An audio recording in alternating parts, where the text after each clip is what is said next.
Hey everyone, welcome back. I want to talk about triceps today. I'm sitting here on the Nautilus tricep machine here in the studio.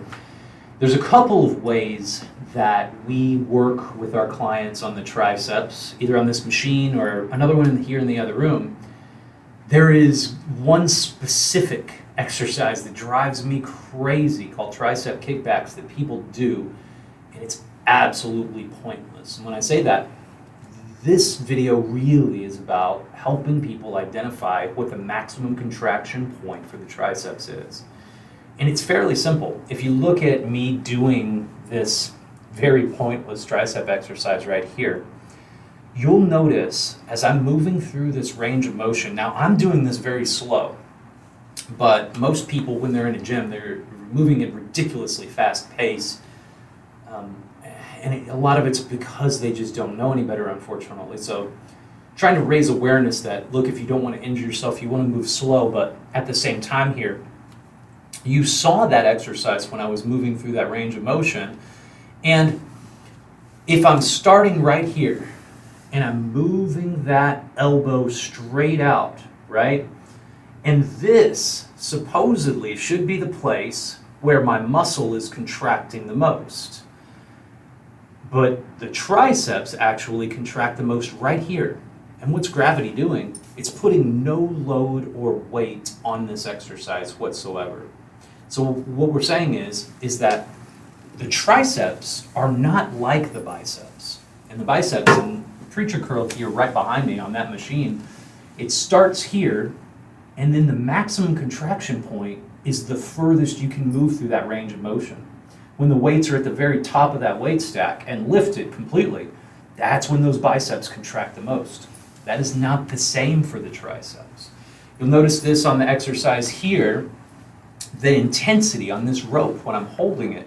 At the very beginning, it's the most intense that it's going to be during that range of motion. As I continue pulling downward and I make it to the very bottom, that's when it's super easy. Then we continue upward again, and we'll notice as those hands get closer to our head, that intensity raises. It's the same thing for actually this machine that I'm sitting on as well, not just that rope, but it just works like this. The closer the hands are to my head when I'm having these weights in my hand, just like this, or the handles, the more the weights are contracted. If I was to lift this up just a tiny bit, that would be the maximum contraction point. Not when the weights are the furthest upward that they can be. This is when it's the easiest. So that foolish tricep exercise that I showed you, the tricep kickbacks, they're making an assumption that the most intense that the triceps are going to be, the maximum contraction point through that range of motion, is with the elbow straight. Couldn't be further from the truth. And so when you do a tricep exercise, like I showed you here on the rope in the other room, or on this one, understand it's very helpful to know in your mind where that maximum intensity is going to be through the range of motion that you're moving through. So for a good example, if I was to do like a triceps push-up and put my hands close to the middle as possible right here, and move all the way through that range of motion, when I'm closest to the ground, when my elbows are bent like this, the most that they can, and I'm barely above the ground like that, I'm using the most amount of triceps that I can. If you're going to do just an isometric or anything holding in just one position, you'll probably want to start out about halfway from the ground if you're doing a triceps push-up or something of that nature. Or you'll want to start, if you're on a machine doing an isometric or a timed static contraction, you'll want to hold it at about the halfway point and just let it resist against you until you hit momentary muscular failure. These guidelines are important because otherwise we're doing a bunch of exercises that don't give us the best results in the shortest amount of time. I could spend hours and hours and hours doing tricep kickbacks, and I'm still not going to recruit enough muscle fibers to bring the triceps to full momentary muscular failure.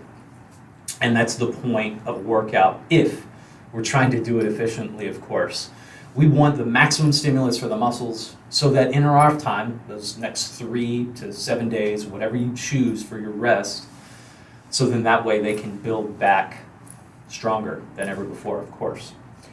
I'm showing you the back view of what it looks like from right behind me, just so you'll be able to see my form. My shoulders are down through the entire process. This is the maximum contraction point right here. As I begin, I'm going to be breathing. My core is going to be deeply engaged, and it's going to be that perfect slow motion at 10-second count.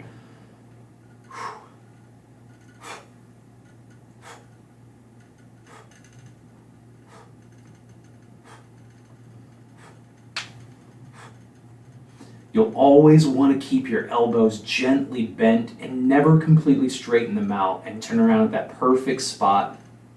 The hands can be open and bladed just by a little bit, never gripping too tight.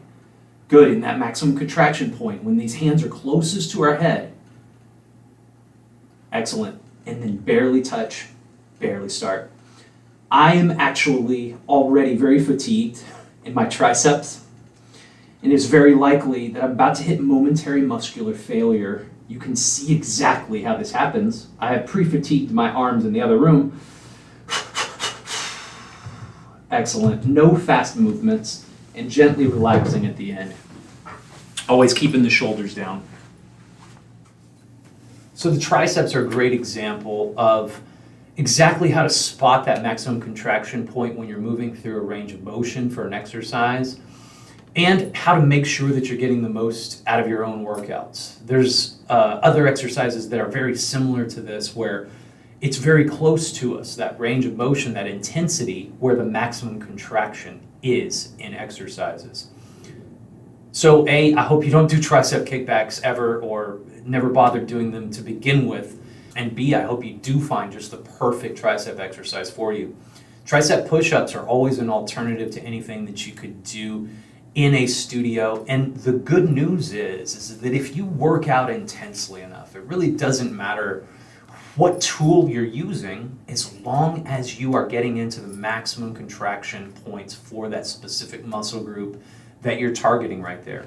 The most important thing with all of this is just staying safe when you're doing a workout, and knowing if you're in a position that causes joint pain, how to fix it. And those videos are coming up as well. When it comes down to it, strength training is the most important thing that we can do with our body on an ongoing basis to give us all of the health benefits that exercise has traditionally been known to give.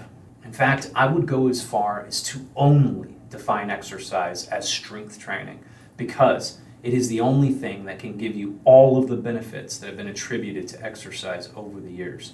I'll leave a video here, this next one that'll pop up, and I hope you live a longer life through the power of strength training.